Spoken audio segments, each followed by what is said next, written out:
அகிலம் டிவி நேயர்களுக்கு வணக்கம். இன்றைய நாளுக்கான காலை நேர பிரதான செய்திகள். விரிவான செய்திகளுக்குள் செல்ல முன்னதாக முதலில் இன்றைய தலைப்புச் செய்திகள். இன்று பல பகுதிகளில் வெப்பமான வானிலை, மக்களுக்கு விடுக்கப்பட்டுள்ள எச்சரிக்கை. நடிகைகளை வைத்து ஹெகல் பத்ரே செய்த மோசமான செயல் விசாரணையில் அம்பலம். பிரபல பாடசாலை தரம் 5 மாணவனின் மோசமான செயல். தேசிய அடையாள அட்டைக்காக விண்ணப்பித்தோருக்கு வெளியான தகவல். தாய்நாட்டுக்கு திரும்பிய ஈழத்தமிழருக்கு நேர்ந்த கதி. யாழில் போலீஸ் உத்தியோகத்தர் 2 அதிரடியாக பணியிடை நீக்கம். பாடசாலையில் தற்கொலை செய்து கொண்ட மாணவி சமூக வலைதளத்தில் வெளியான தகவல். வவுனியா ஆயுத விவகாரம், கைது செய்யப்பட்ட தமிழர்கள் 3 கைகாட்டிய குற்றவாளி. தொடர்வன விரிவான செய்திகள். வானிலை ஆய்வு மையம் நாட்டின் சில பகுதிகளுக்கு அம்பர் அளவிலான வெப்பமான வானிலை எச்சரிக்கையை விடுத்துள்ளது. இது அசௌகரியம் மற்றும் சுகாதார அபாயங்களை ஏற்படுத்தக்கூடிய வெப்பநிலை அதிகரிப்பு என்று அந்த மையம் எச்சரிக்கின்றது. நவம்பர் 2 அன்று பிற்பகல் 3:30 மணிக்கு வெளியிடப்பட்ட அறிவுறுத்தலின்படி நவம்பர் 3ஆம் திகதிக்கும் இந்த அறிவிப்பு செல்லுபடியாகும். இதன்போது மனித உடலில் உணரப்படும் வெப்பநிலை கிழக்கு மாகாணத்தின் பல பகுதிகளிலும், பொலனறுவை மற்றும் மொனராகலை மாவட்டங்களிலும் எச்சரிக்கை நிலை வரை அதிகரிக்கும் என்று எதிர்பார்க்கப்படுகின்றது. எனவே இந்த பகுதிகளில் வசிப்பவர்கள் வெப்பம் தொடர்பான நோய்களை தவிர்க்க முன்னெச்சரிக்கை நடவடிக்கைகளை எடுக்குமாறு கேட்டுக்கொள்ளப்படுகின்றார்கள். அதாவது அதிகமாக நீரருந்துவது, லேசான ஆடைகளை அணிவது மற்றும் நண்பகல் நேரங்களில் நீண்ட நேரம் வெயிலில் வெளிப்படுவதை தவிர்ப்பது போன்றவற்றை கைக்கொள்ளுமாறு பொதுமக்கள் கோரப்படுகின்றனர்.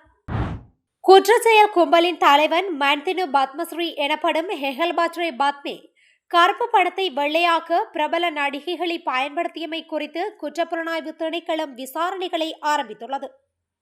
குறித்த நடிகைகளுக்கு ஹெகல் பத்ரே பத்மே பெருந்தொகை பணம் கொடுத்தாரா என்பது குறித்து ஆராயப்பட்டு வருகின்றது. கருப்பு பணத்தை பல்வேறு முதலீடுகளில் குறித்த நடிகைகள் பயன்படுத்தியதாக வெளியான குற்றச்சாட்டுகள் தொடர்பில் விசாரணைகள் தீவிரப்படுத்தப்பட்டுள்ளன.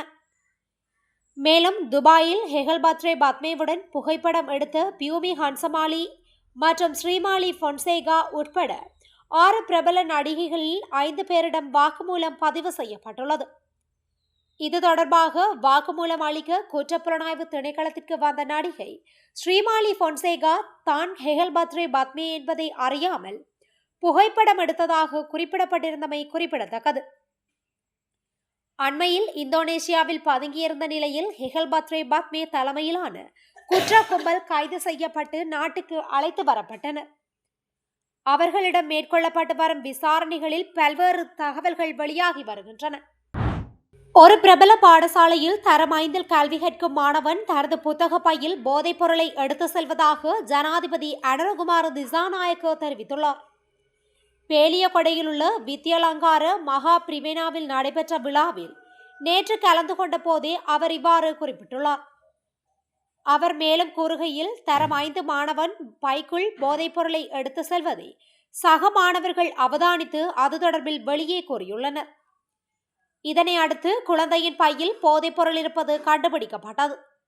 குறித்த குழந்தையின் தந்தை போதைப்பொருள் வர்த்தகத்தில் ஈடுபட்ட குற்றச்சாட்டில் கைது செய்யப்பட்டுள்ளார். தாய் உயிருடன் இல்லாததால் குழந்தை மூலம் போதைப்பொருள் விற்பனை செய்தது தெரிய வந்துள்ளது. නියංගම්වලට අවශ්‍ය වෙන විනේදර භික්ෂුන් වහන්සේලා නිර්මාණය කිරීමේදී ගොඩනැගීමේදී මේ විද්‍යාලංකාර මහා පිරිවෙන විශාල කාර්යභාරයක් தேசிய அடையாள அட்டைகளை வழங்கும் நடவடிக்கை தடையின்றி தொடர்ச்சியாக இடம்பெற்று வருவதாக ஆட்பதிவு திணைக்களம் தெரிவித்துள்ளது. ஊடக அறிக்கை ஒன்றினை வெளியிட்டு இந்த தகவலை ஆட்பதிவு திணைக்களம் தெரிவித்துள்ளது. இந்த அடையாள அட்டைகளை திட்டமிட்ட அடிப்படையில் அச்சிட்டு விநியோகிக்கும் பணி தற்போது நடைபெற்று வருகின்றது. அத்துடன் தேசிய அடையாள அட்டைகளை பெற்றுக்கொள்வதற்காக தினந்தோறும் திணைக்களத்திற்கு வருகை தரும் ஏனைய பொது விண்ணப்பதாரிகளும் தடையின்றி தொடர்ச்சியாக தேசிய அடையாள அட்டைகள் விநியோகிக்கப்படுகின்றன எனவும் அறிவிக்கப்பட்டுள்ளது. வெளிநாட்டில் வாழ்ந்துவிட்டு தாய்நாட்டுக்கு திரும்பிய ஒரு தமிழ் பிரித்தானிய தொழில் முனைவோருக்கு அச்சுறுத்தல்கள் விடுக்கப்பட்டுள்ளதாக தெரிவிக்கப்பட்டுள்ளது. பல தசாப்தங்களாக வெளிநாட்டில் வாழ்ந்துவிட்டு தாய்நாட்டுக்கு திரும்பிய ஒரு தமிழ் பிரித்தானிய தொழில் முனைவர் அகங்கமுவில் உணவகம் ஒன்றை நடத்தி வருகின்றார். தனது உணவகத்தில் தொடர்ச்சியான இனரீதியான துஷ்பிரயோகங்கள் மற்றும் உயிருக்கு ஏற்பட்ட அச்சுறுத்தல்கள் காரணமாக அதனை விரைவில் மூடிவிட நேரிடும் என அறிவித்துள்ளார். இலங்கை போர் நடந்த காலத்தில் சிறுவயது அகதியாக ஜாழ்ப்பாணத்தில் இருந்து வெளியேறிய தாம் பல வருடங்களுக்கு பிறகு தனது வாழ்க்கையை மீண்டும் கட்டியெழுப்பவும் தாய்நாட்டிற்கு பங்களிப்பு செய்யவும் திரும்பியதாகவும் அவர் சமூக ஊடகங்களில் பகிரப்பட்ட ஒரு உருக்கமான அறிக்கையில் தெரிவித்துள்ளார். ஒரு நண்பருடன் சேர்த்து உணவு மற்றும் இசையின் மூலம் இலங்கை மற்றும் தென்னிந்திய கலாச்சாரத்தை கொண்டாடும் நோக்குடன் அவர் தனது உணவகத்தை திறந்துள்ளார். அகங்கமுவில் உள்ள ஒரே ஒரு தமிழருக்கு சொந்தமான வர்த்தகமாக இருப்பதால் நான் பலமுறை தமிழீழ விடுதலை புலி மற்றும் பயங்கரவாதி என்றும் அழைக்கப்பட்டுள்ளேன்.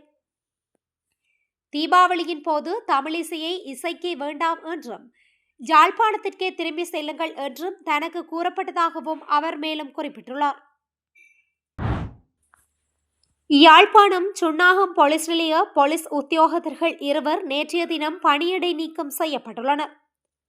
வடக்கு மாகாண சிரேஷ்ட பிரதி போலீஸ் மா அதிபர் திலக் தனபால இதனை உறுதிப்படுத்தியுள்ளார்.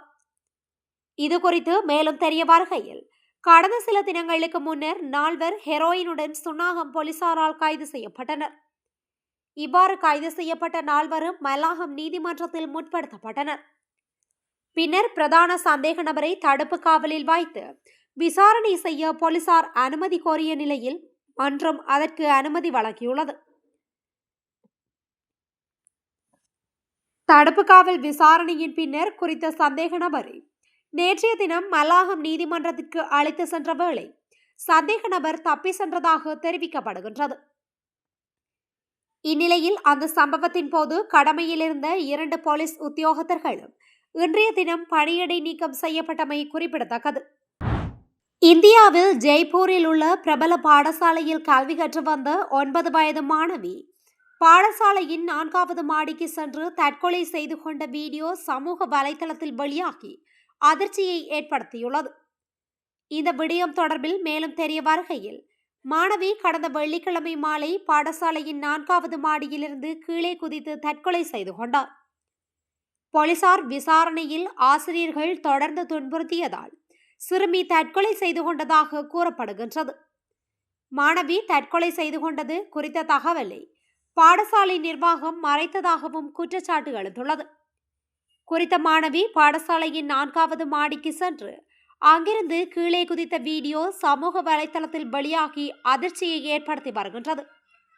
இந்த சம்பவம் தொடர்பாக போலீசார் தொடர்ந்து விசாரணைகளை நடத்தி வருகின்றனர். வவுனியா மற்றும் கிரிபத்கொட உள்ளிட்ட பகுதிகளில் சமீபத்தில் கண்டுபிடிக்கப்பட்ட ஆயுதங்களுடன் பிரவீன் என்ற பாதாள உலக குற்றவாளிக்கு தொடர்பிருப்பதாக விசாரணைகளில் தெரிய வந்துள்ளது. சம்பவம் தொடர்பில் கைது செய்யப்பட்டுள்ள 3 நடத்தப்பட்ட விசாரணைகளில் இந்த விடயம் கண்டுபிடிக்கப்பட்டுள்ளது. இந்த விவகாரம் குறித்து விசாரிக்க சிறப்பு விசாரணை தொடங்கப்பட்டுள்ளதாக தெரிவித்துள்ள காவல்துறையினர் சந்தேக நபரான பிரவீன் தற்போது வெளிநாடொன்றில் தலைமறைவாகியுள்ளதாக கூறியுள்ளார். சமீபத்தில் இந்தியாவிலிருந்து நாடு கடத்தப்பட்ட 3 தமிழர்கள் கட்டுநாயக்கவில் உள்ள பண்டார் நாயக்கு சர்வதேச விமான நிலையத்தில் வைத்து பயங்கரவாத புலனாய்வு பிரிவினரால் கைது செய்யப்பட்டனர். வால்வட்டித்துறை பகுதியில் குண்டுகள் கண்டுபிடிக்கப்பட்ட சம்பவத்தில் இந்த 3 சந்தேக நபர்களும் தொடர்புடையவர்கள் என கூறப்படுகின்றது. இவ்வாறு கண்டுபிடிக்கப்பட்ட வெடிகுண்டுகள் விடுதலை புலிகள் அமைப்பால் மறைத்து வைக்கப்பட்டவை என்றும் தெரிவிக்கப்படுகின்றது. இதேவேளை வவுனியா மற்றும் கிரிபத்கொட பகுதிகளில் ஆயுதங்கள் கண்டுபிடிக்கப்பட்ட சம்பவங்களிலும் சந்தேக நபர்கள் ஈடுபட்டுள்ளதாக குற்றம் சாட்டப்பட்டுள்ளது. அதன்படி குறித்த 3 சந்தேக நபர்களிடமும் பயங்கரவாத தடுப்பு சட்டத்தின் விடுதிகளின் கீழ் விசாரணைகள் மேற்கொள்ளப்படுகின்ற நிலையில் தற்போது பிரவீன் என்ற சந்தேக நபர் தொடர்பான விடயங்கள் கண்டுபிடிக்கப்பட்டுள்ளன. கிளிநொச்சியில் சிறப்பு அதிரடிப்படை அதிகாரிகள் மீது தாக்குதல், பெண்கள் உள்ளிட்ட பலர் கைது. கிளிநொச்சியில் சட்டவிரோத மதுபானம் தொடர்பில் சோதனை நடத்த சென்ற காவல்துறை சிறப்பு அதிரடிப்படை அதிகாரிகள் மீது தாக்குதல் மேற்கொள்ளப்பட்டுள்ளது. சம்பவம் தொடர்பில் 5 சந்தேக நபர்களும் 5 பெண் சந்தேக நபர்களும் கைது செய்யப்பட்டுள்ளனர். ராமநாதபுரம் பிரதேசத்தை சேர்ந்த 16 முதல் 32 வயதிற்கு இடைப்பட்ட சந்தேக நபர்களும் 26 முதல் 45 வயதிற்கு இடைப்பட்ட பெண் சந்தேக நபர்களுமே இவ்வாறு கைது செய்யப்பட்டுள்ளனர். ராமநாதபுரம் காவல்துறை பிரிவிற்குட்பட்ட சுடலைக்குளம் பிரதேசத்தில் சட்டவிரோத மதுபான சுற்றிவளைப்பை நடத்தி சந்தேக நபர் ஒருவரை அதிகாரிகள் கைது செய்த போது இரும்பு கம்பிகள் மற்றும் பொல்லுகளும் சகிதம் அங்கு வந்த குழுவொன்று அதிகாரிகளை தாக்கி சந்தேக நபரை விடுவித்துக் கொண்டு அந்த இடத்திலிருந்து தப்பிச் சென்றுள்ளனர். இதையடுத்து அதிகாரிகள் மீது தாக்குதல் நடத்தியமை தொடர்பில் ராமநாதபுரம் காவல்துறை நிலைய அதிகாரிகள் குழுவொன்று இந்த குழுவினரை கைது செய்துள்ளது. தாக்குதலில் காயமடைந்த விசேட அதிரடிப்படையின் அதிகாரிகள் 2 கிளிநொச்சி வைத்தியசாலையில் சிகிச்சை பெற்று வருவதாக தெரிவிக்கப்படுகிறது. அவர்கள் இன்று கிளிநொச்சி நீதவான் நீதிமன்றத்தில் முன்னிலைப்படுத்தப்படவுள்ளனர். இத்துடன் இன்றைய நாளுக்கான காலை நேர பிரதான செய்திகள் நிறைவடைகின்றன. தொடர்ந்து இதுபோன்ற செய்திகளை உடனுக்குடன் அறிந்து கொள்ள அகிலம் டிவியுடன் இணைந்திருங்கள். நன்றி, வணக்கம்.